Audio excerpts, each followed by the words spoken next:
Nesse momento está sendo apresentado através da guarnição da polícia da cidade de Conceição do Lago Açu, que está chegando aqui, um indivíduo suspeito de ter furtado um aparelho celular, conhecido como Romário. Vamos ver aqui. Fala aqui de boa pro Romarinho, bebê, não fale à toa. Romário, o que tu tens aí, Romário? Vem, Romário. Situação aí, Romário. Fala aqui. Tu pratica vários arrombamentos lá, Romário. Essa situação de ter praticado arrombamento. Hein, Romário? Tem alguma coisa a Praticou falar, assalto Romário? lá? Fala pra gente. Não. Hein? pra Essa TV parada de Cidade. arrombamento, Romarinho. Fala de boa aqui pro Romarinho, vai, Arrombou ou bebê. não arrombou? Tomou celular de Hein? assalto lá, foi, Romário? Ei, Romário. O que tem a falar, Romário? Tem passagem Aí, pra falar? Romário. Coisa? Ei, Romário. Diz que tu falar? praticou vários assaltos lá em Não Lago Açu, é procede essa verdade? informação, não, Romário? Já tem passagem pela polícia? Esses arrombamentos. Sobre o Por conta quê? de quê, Romário? Por conta de quê, Romário? Tá aqui, rapaz. Esses Romário. arrombamentos... É isso aí, nós estamos seguindo a diretriz do nosso comandante, o Major Berredo, que diz que a polícia militar tem que estar na rua, e lá em Lago Açu não é diferente. Né? Chegamos, tinha alguma denúncia dele de alguns assaltos e alguns arrombamentos que ele tinha feito. No momento que a viatura estava na rua, o cabo R. Carvalho e o soldado R. Silva fazendo diligências, se deparou com uma vítima. E essa vítima relatou o que tinha acontecido.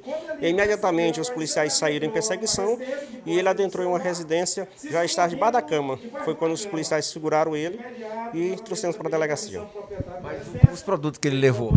Era um celular, um Redmi 8. O que a vítima falou tanto dele? Estava na residência, o portão fechado, ele rebentou o portão da casa da pessoa, o cadeado. E aí, de repente, se deparou, foi com ele dentro de casa já.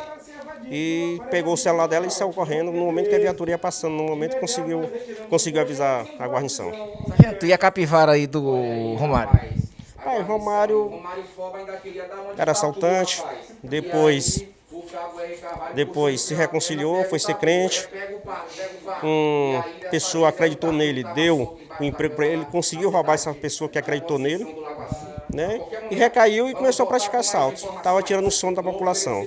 Mas agora vamos ver se ele passa pelo menos 3 meses para dar um sossego para a comunidade de Lago Açu. Na hora lá que a guarnição deu voz de prisão para ele reagiu? Não, ele já tinha corrido para debaixo de uma cama, já estava cavando para sair do outro lado, já que a casa é de taipa. Positivo. Quando nós avistamos determinado local lá na cidade de Conceição do Lago Açu, ele adentrou uma residência e, de porta de celular ainda, ele se embriagou embaixo de uma cama. Embaixo de uma cama, quando nós adentramos lá, como ele estava em situação de flagrante, mesmo assim pedimos autorização aos proprietários, eles nos autorizaram de imediato, adentramos ao quarto, ele estava debaixo da cama, tentando escavar a parede, que era de taipa, para poder evadir-se do local, mas não teve êxito. Nós retiramos, levantamos o colchão e puxamos pelo pé. A guarnição foi mais esperta. Positivo. Graças a Deus a gente tem dado sorte em relação a esses meliantes, né? Ele estava de posse de alguma arma, não? Não, negativo. No momento nós não verificamos nenhuma arma com meliante, mas ele estava de posse do celular que havia sido furtado.